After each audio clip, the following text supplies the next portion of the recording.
Greetings, Earthlings. Are you bored with your quaint day-to-day struggles? Tired of the same old mundane tasks like paying bills and wondering if you left the stove on? Well, fear not, because your life might just get infinitely more thrilling. Imagine everything you've ever known and cherished being buried under heaps of ash and molten rock. Poof! Gone in a fiery blink of an eye. Exciting, right?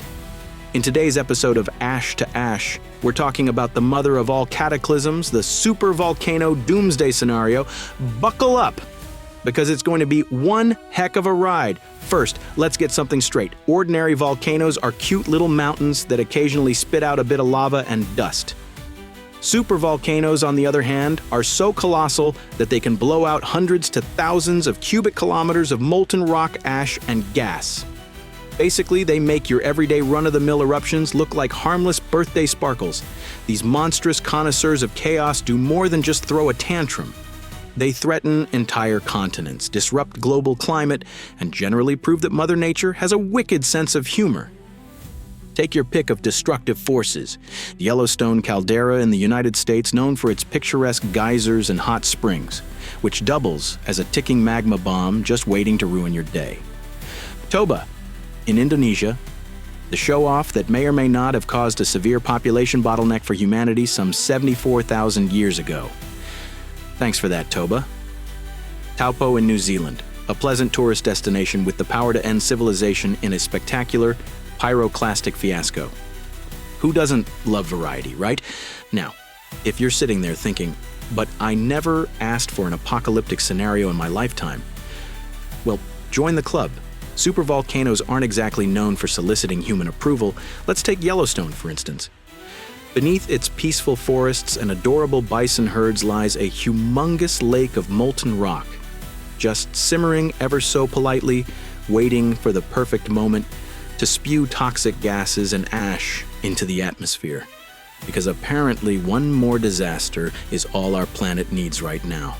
Of course, no documentary about doomsday is complete without bringing up the after-party. Volcanic ash and gas. After a supervolcano bursts, it generously coats everything with a thick layer of ash, like an overzealous baker smothering a cake with flour. You can look forward to a cozy, dimly lit planet where the sun becomes a faint rumor and farmland transforms into a gray, lifeless desert.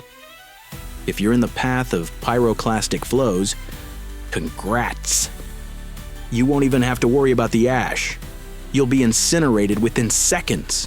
Isn't that lovely? Let's not forget the lasting climate effects, because if you're going to orchestrate a proper doomsday, why stop at a single continent's devastation?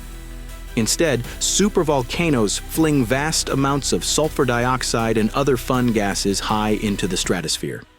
This pungent cocktail forms aerosols that reflect sunlight, causing temperatures to drop. Imagine a year without summer, or 3, or a decade. Crops failing, livestock keeling over, and that entire food supply thing you rely on becoming a quaint memory. But hey, at least it might help with global warming, right? Now, some of you optimists might say, but we have technology, we have advanced science, we can handle this. Adorable. In reality, your nifty smartphones and self-driving cars won't stand a chance against volcanic ash blanketing runways, collapsing data centers, and contaminating water supplies. Planes will be grounded, supply chains will be severed, and you'll be left with nothing but your stockpile of expired canned beans and a solar-powered flashlight that's utterly useless under a sky that never sees the sun. Still not convinced? Let's talk about the immediate aftermath in your friendly neighborhood city. If the ash doesn't shatter your windows, clog your lungs, or collapse your roof, you'll get to enjoy the gift of unbreathable air. Utility grids? Down. Internet? Fried. Emergency services? Overwhelmed. But rest easy, the supervolcano will definitely unify us in a brand new experience. Abject panic and a primal fight for survival. Now that's what I call a community-building exercise. And here we are, gazing upon one of the biggest ticking time bombs on the planet, Yellowstone. Scientists are oh so diligently monitoring its every belch and burp. They measure ground deformation, track earthquake swarms, and analyze gas emissions. Because if the ground starts rising significantly, or if the park's signature sulfur smell intensifies, it might be hinting that we should update our final will and testament. Wouldn't it be nice if all this monitoring guaranteed a heads up? So we could all calmly evacuate to nowhere? Because when Yellowstone goes off, there isn't really a safe corner on this continent. Sure, you could attempt to relocate to a private bunker in the Arctic, but you might find a few million newly minted refugees had the same brilliant idea. And that's if you're among the lucky ones who survived the initial blasts and pyroclastic flows. Now, if you're thinking it's just the direct eruption zone that matters, allow me to enlighten you. Earth's atmospheric circulation patterns will help distribute the ash and gases worldwide so we can all share in the misery. It's called globalization, folks, 21st century style. Global shipping routes, trade networks, and international food supplies, they'll be out of commission. You'll have plenty of opportunities to practice real farm-to-table living, assuming your table isn't buried under ash and your farmland isn't a smoldering ruin. Lest you think we're being overly dramatic, let's remember some historical eruptions. In 1815, Mount Tambora caused what's known as the Year Without a Summer, leading to crop failures and famines. And that's from a measly VEI 7 volcano. Supervolcanoes are typically pegged at VEI 8, which means they can eject 10 times or more the volume of material, 10 times the misery. Imagine it, a sumptuous buffet of chaos for humans to gorge on. Yes, dear scientists, keep pointing out that supervolcano eruptions are rare, on the scale of hundreds of thousands of years between events.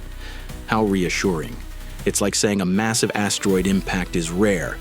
But if you happen to be alive and well on the day that proverbial cosmic or volcanic dice land on double sixes, well, you've just won a front row seat to the planet's biggest meltdown. But fret not, according to the best available data, a supervolcano eruption probably won't happen this century. Probably. And by the time the next one does occur, whether it's in 500 years or 50,000, humanity might have advanced to a point where we can handle it, right? Maybe we'll have fully terraformed Mars or perfected giant Earth-sized umbrellas to block ash. Sure, keep telling yourself that. Meanwhile, reality suggests we haven't exactly mastered the art of preventing natural catastrophes. We're too busy bickering over who left the coffee pot on. In the end, supervolcano doomsday scenarios serve as a humbling reminder, or a humiliating one depending on how you look at it, of just how powerless we really are when the Earth decides it wants to do some remodeling. Despite our technologies, our advanced satellites, and our brilliant scientists, we're still little more than ants on a rock, orbiting a star. And every so often, that rock gets a tad restless, releases its seething fury from the bowels of the Earth, and resets the stage for the next act. So, dear viewers, thank you for joining us on this delightful journey through unstoppable volcanic doom. We sincerely hope you've learned something, if not about geology, then about the sheer folly of our illusions of control. Keep this in mind next time you're complaining about traffic or whining that your internet is too slow. Because rest assured, if a supervolcano really wants to interrupt your day, there's not a blessed thing you can do to stop it. Sweet dreams. This has been Ash to Ash, the Supervolcano Doomsday. Join us next time, if there is a next time, for more heartwarming reminders that nature always holds the trump card, no matter how fancy our gadgets get. Good luck, humanity.